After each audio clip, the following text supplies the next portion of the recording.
ओम मित्रों, warm up exercise number 1 मैंने पहले डाल दिया था वीडियो।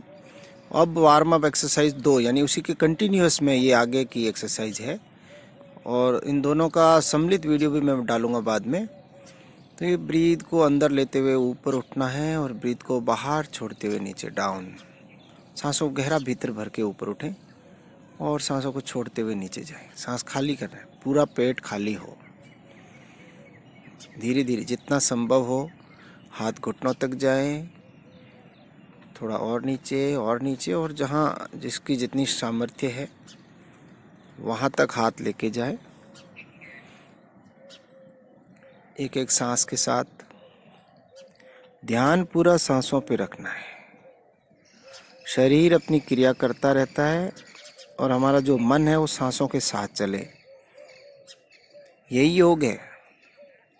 सांसों को छोड़ देंगे तो मन भटकने लगता है, इसलिए सांसों के साथ साथ चलना, एक एक ब्रीथ पे ध्यान देना। हर एक्सरसाइज के बाद थोड़ा रिलैक्स हो जाते हैं और फिर नेक्स्ट एक्सरसाइज शुरू करते हैं। रिलैक्सेशन बहुत ज़रूरी होता है, इससे हमारी क्षमता सामर्थ्य बढ़ती है, ब्लड प्रेशर नॉर्मल हो जाता है। तो इसलिए हमें हर बार थोड़ी रेस्ट लेनी है। अब हाथ आगे कर दें और ये तरीका देख लें कैसे कूदना है। गर्दन और पैर दोनों की दिशा एक रहेगी, हाथों की दिशा उल्टी रहती, विपरीत। अगर दाहिनी तरफ कूदे हैं पैरों से, पैरों के पंजे अगर दाहिनी तरफ है तो हाथ बाईं तरफ जाएंगे। धीरे धीरे भी कर सकते हैं, कूद के भी कर सकते हैं। जिनको मोटापा है वो कूद के करें। शुरुआत धीरे से करना है और हाथ अगर लंबा नहीं रख सकते तो ऐसे फोल्ड करके भी कर सकते हैं।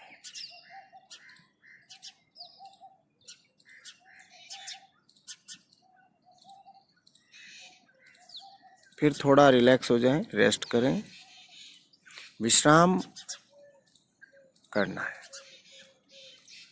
आराम नहीं करना है, विश्राम करना है कुछ पल के लिए।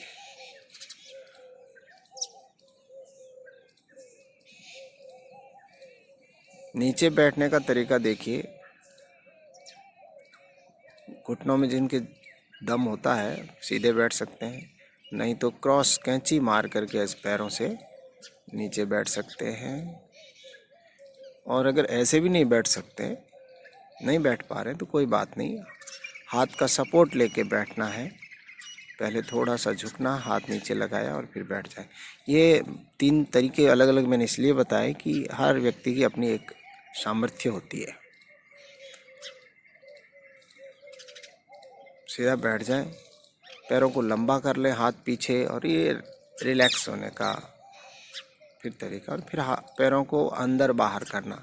ये घुटनों के लिए स्पेशल एक्सरसाइज है, पहले मैंने एक वीडियो डाला है घुटनों के लिए, लेकिन ये कंटिन्यूअस में है। जब वार्म अप एक्सरसाइज जितनी भी हैं ये लगभग आधा घंटे का पूरा पैकेज है और उसमें टखने, घुटने, कमर, मोटापा सभी इंक्लूड हो जाते हैं। और इनको डेली करने से ये बीमारियां धीरे धीरे समाप्त हो जाती है और जिनको कोई प्रॉब्लम नहीं है उनको होगी नहीं। तो प्रिवेंटिव भी है और क्यूरेटिव भी है, दोनों चीज़ है। अगर आपको रोकना है तो करते रहिए, हो गई है तो भी करते रहिए।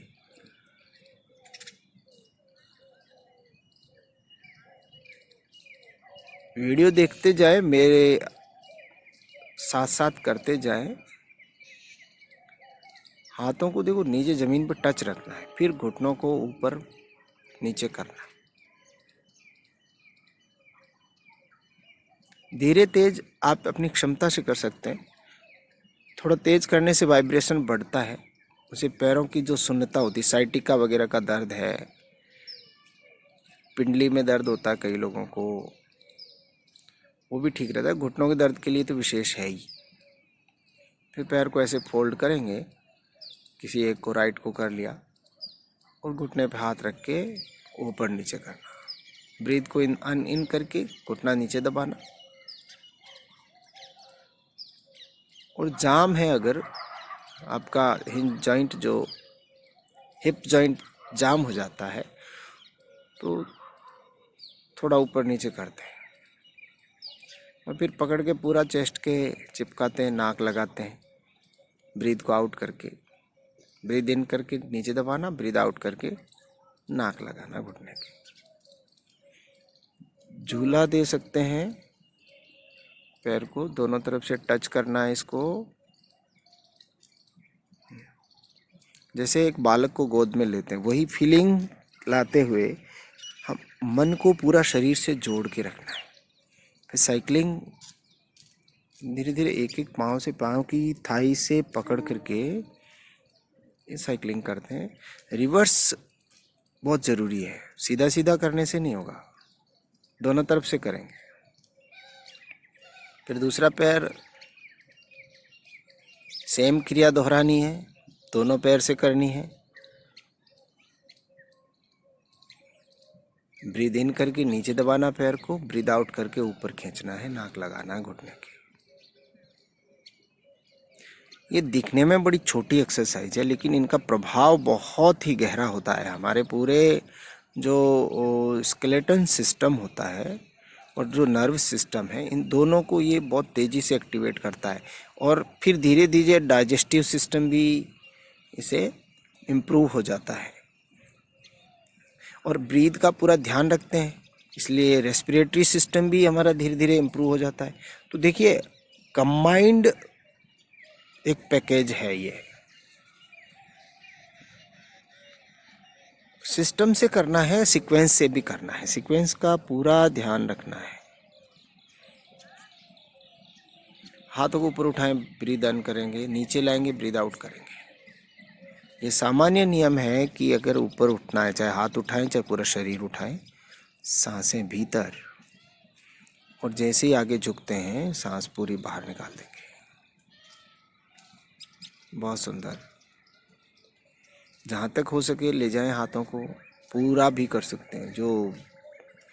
जिनको मोटापा कम करना है, कमर जिनकी अभी ठीक है, वो पूरा लंबा हो करके सिटअप्स कर सकते हैं। पूरे शरीर की मालिश हो जाती है, बैक पोर्शन जो है उसकी मालिश हो जाती है।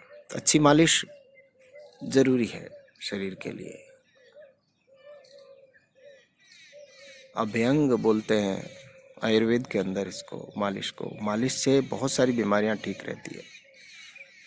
ये सेल्फ अपने आप करना ज़रूरी नहीं है, मालिश दूसरे से करवाना है, खुद ही करेंगे। जब थक जाएं तो थोड़ा रेस्ट लें, गहरी सांसें लें। और देखिए, पैर को फोल्ड किया, दूसरे को फोल्ड किया और वज्रासन में बैठ जाते हैं। ये डाइजेशन के लिए बहुत ही अच्छा आसन है। भूखे पेट तो करते ही हैं, इसको खाना खा के भी कर सकते हैं। तो रात को खाना खा के 5 से लेके 10 मिनट तक इसको करें। शुरू में आपके पैरों में कुछ तकलीफ रहेगी, बाद में ये ठीक हो जाते हैं। पिंडली जो हमारी होती है, उस पिंडली के अंदर हमारा जो डाइजेस्टिव सिस्टम है उसकी नर्व्स होती है, इसलिए पिंडली दबा के रखते हैं। आप वज्रासन में नहीं बैठ सकते हैं तो कोई बात नहीं, आप सीधा बैठ जाएं सुखासन के अंदर, और ये कुछ एक्सरसाइज आप करेंगे।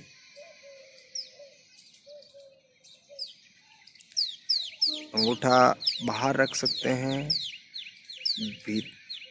भीतर भी रख सकते हैं, दोनों तरीके से करना है। गोल गोल घुमाएंगे। ये सर्वाइकल पेन के लिए आपको पहले भी बताया, स्पेशली पूरा सर्वाइकल आपका ठीक रहेगा।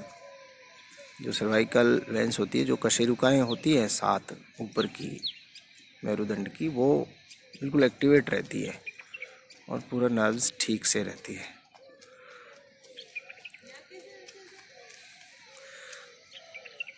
तो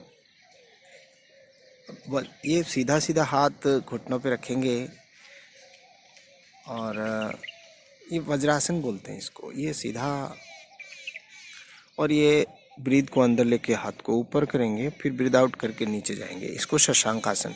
ये डायबिटीज के लिए विशेष, जो ज़्यादा नहीं कर सकते मंडूकासन वगैरह, वो सिंपल ये कर सकते हैं, लेकिन इसमें वज्रासन में बैठना जरूरी है। ना बैठ पाए तो कोई नहीं, सुखासन में बैठ के भी कर सकते हैं। जो भी आगे झुक के पेट पे दबाव आएगा जहाँ पर, जिस भी आसन में, तो पेनक्रियाज पे प्रेशर आएगा। ये अब एक स्पेशल पैकेज आपको दिया मैंने। हाथों को जहाँ थे वहीं रखा, बीच में से ऊपर उठ गए, और ये भुजंग आसन की स्थिति बनाते हैं। कोहनियाँ बिल्कुल सीधी रखते हैं, पंजा पीछे से देखो, ऊपर पंजे पे आए, फिर पूरा ऊपर गए, पर्वत आसन कर लिया। ये कंटिन्यू एक्सरसाइज चलेगी, एक सीधी एक उल्टी। आसन के अंदर हम मानते हैं कि विपरीत आसन जरूरी होता है। ये चेस्ट को एक्सपेंड करता है, आपका रेस्पिरेटरी सिस्टम को डेवलप करता है, ये पेट की चर्बी कम करता है। भुजंग आसन, ब्रीद इन करके ऊपर उठना, ब्रीद आउट करके फिर नॉर्मल पोजीशन में। और अभी कमर दर्द के लिए विशेष, ये मार्जरी आसन बोलते हैं इसको, विशेष कमर दर्द के लिए।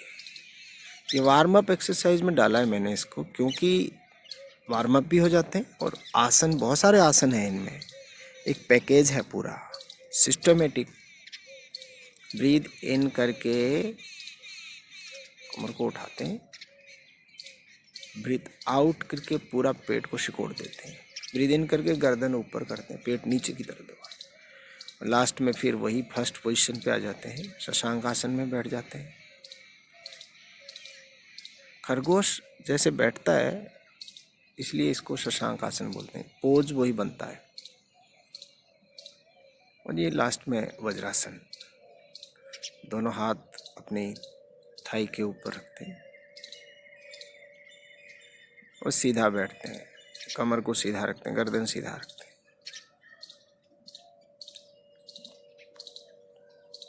धीरे धीरे आप कंटिन्यू जुड़े रहिएगा, बहुत सारी चीज़ें मिलेगी, बहुत सिंपल सिंपल सा है।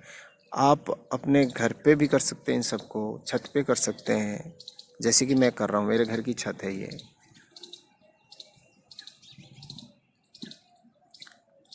ये ऐसे सीधा।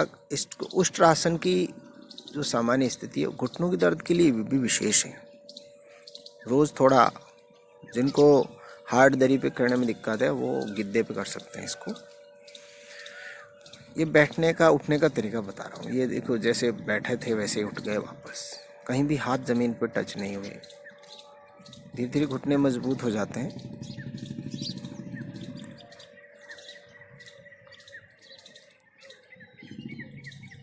ये वापस बैठिए, देखिए ऐसे बैठ सकते हैं। ये बैठने का पुराने लोग अब जब टॉयलेट जाया करते थे, यानी वन में, तो ऐसे ही बैठा करते थे, इसलिए उनके घुटने दर्द नहीं होते। गांव में अभी भी लोगों के, बुजुर्गों के घुटने दर्द नहीं होते।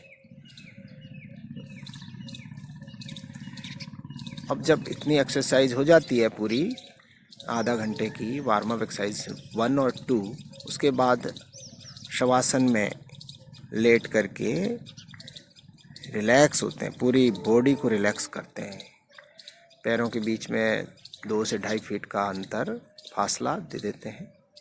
हाथ भी शरीर से थोड़ा दूर रखते हैं, हथेली आसमान की तरफ, ऊपर की तरफ रखते हैं। आँखों को क्लोज कर लो, softly close your eyes and then take 2 to 3 deep breath. गहरी सांस लेना, जबरदस्ती अंदर खींचना, फिर धीरे धीरे उसको छोड़ना। 2 से 3 बार करने से पूरे सांसों का जो रिदम है वो नॉर्मल हो जाता है। करके देखिए इसको। और फिर अब रिलैक्स हो जाए। अब सांसों से ध्यान हटा करके नाभि पे ध्यान दें, और अपनी नाभि को एक एक सांस के साथ ऊपर नीचे होते हुए देखना है, बंद आँख से देखना। कंसंट्रेशन 100% नाभि पे रखना है। First you have to be concentrate and then you can be forwarded, you can go towards the meditation. लोग सीधा ही मेडिटेशन की बात करते हैं, दैट इज नॉट पॉसिबल, क्योंकि मेडिटेशन के लिए कंसंट्रेशन जरूरी, कंसंट्रेट हो जाएंगे फिर मेडिटेशन होगा। थोड़ी देर के बाद में अपने हाथ पैर की अंगुलियां हिलाते हुए दोनों हाथों को रब करते हैं, हथेलियों को ज़बरदस्त रब कर रहे। गर्म होने के बाद आँखों पे लगा दें, थोड़ी देर आँखों पे रखें, फिर पूरे चेहरे पे हथेली लगाएं और हथेली को देखते हुए ही आँखें खोलना। ये पूरा रिलैक्स करता है बॉडी को। अब बाईं तरफ से करवट लेके बैठ जाए। चैनल को सब्सक्राइब ज़रूर करें। फिर मिलेंगे। नमस्कार।